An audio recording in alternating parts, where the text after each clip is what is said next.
Saya nggak bisa ngapa. Sekarang mana datamu? Kalau kamu mau perjuangkan. Data apa? Data.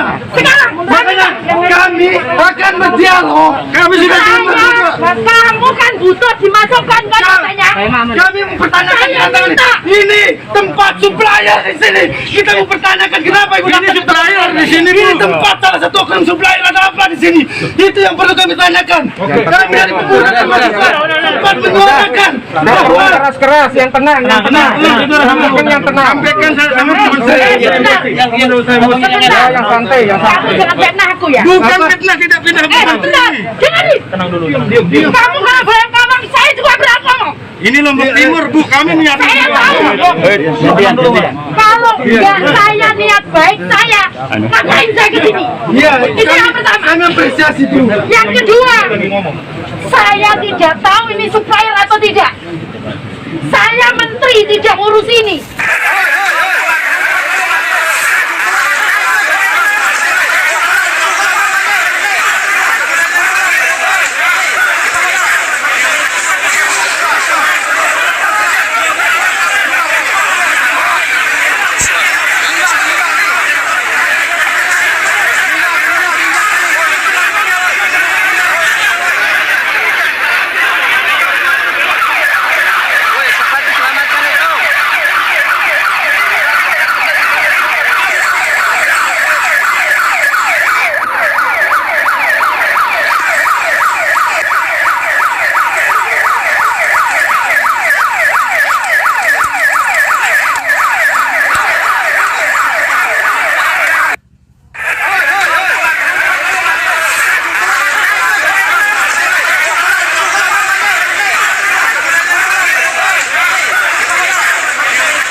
Assalamualaikum warahmatullahi wabarakatuh.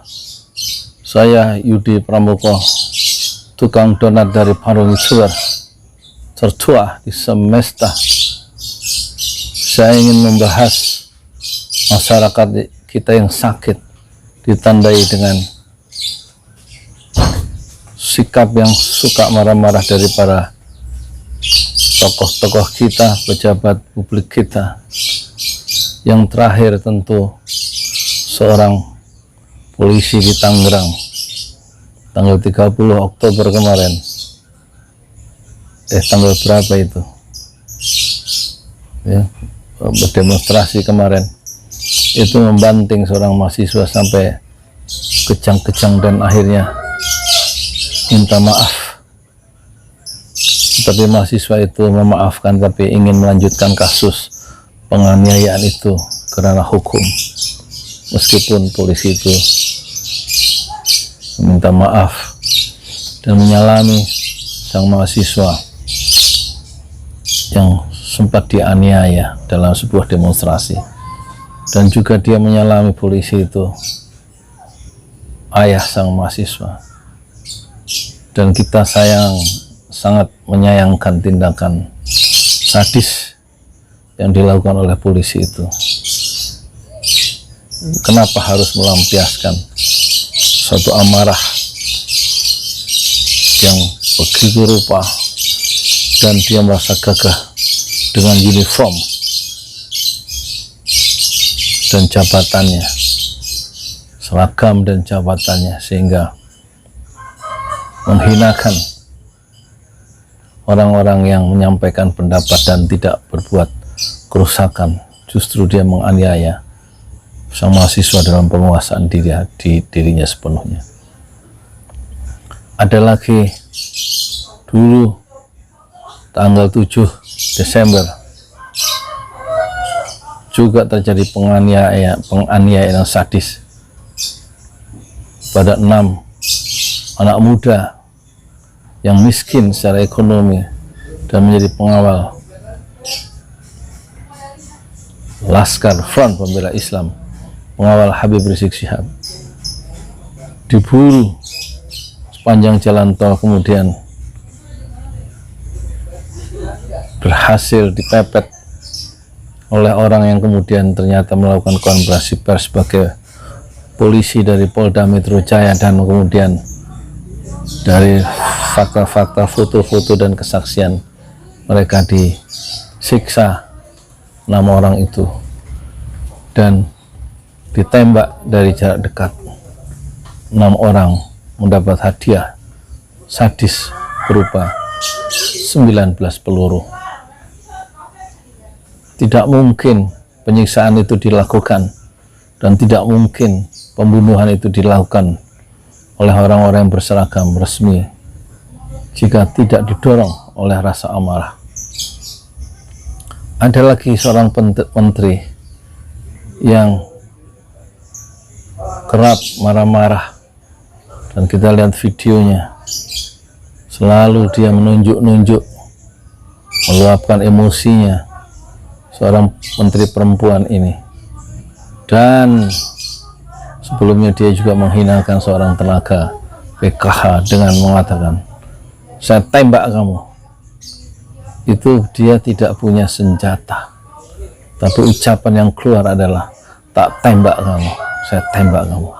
Dan dia mengarahkan ujung jarinya yang berujung pulpen ke dada seorang tenaga program Keluarga Harapan PKH di Sulawesi yang membuat masyarakat marah terhadap perilaku pejabat publik setingkat menteri. Dan kemarahan Ibu Menteri Mensos Risma itu bukanlah yang pertama kali. Rupanya kebiasaan marah-marah itu dibawa sejak jadi wali kota di Surabaya hingga ke tingkat pusat di level menteri, dan kelakuan yang buruk itu tidak pernah bisa dievaluasi oleh dirinya sendiri. Dan sebelumnya yang spektakuler tentu saja adalah seorang gubernur yang kemudian menista agama, dan sebelum menista agama dan dia dipenjara 2 tahun, dia dikenal sebagai gubernur DKI yang memiliki tingkat kemarahan di luar batas, di atas rata-rata, karena dia merasa gagah sebagai seorang gubernur, sebagaimana yang seorang tadi dia merasa berani dan gagah sebagai seorang menteri. Ini menunjukkan ya sikap-sikap yang kurang pantas, yang menganggap orang lain itu di bawah mata dia dan bahkan berhak untuk dibunuh, dihilangkan nyawanya. Itu betul-betul menunjukkan masyarakat kita sebenarnya masyarakat sakit secara keseluruhan, sehingga kita menemukan fenomena gunung es, yaitu pejabat yang begitu jumawa, begitu angkuh dengan jabatannya ketika berhadapan dengan orang-orang yang dia pimpin. Sama dengan politisi ketika dalam diskusi memperlihatkan kemarahan dengan menunjuk-nunjuk lawan bicaranya dalam ruang-ruang publik, karena dia sangat dekat dengan kekuasaan dan dia merasa jumawa, merasa sombong. Bukan membangun argumentasi, tetapi membangun kemarahan yang diobral semau-maunya.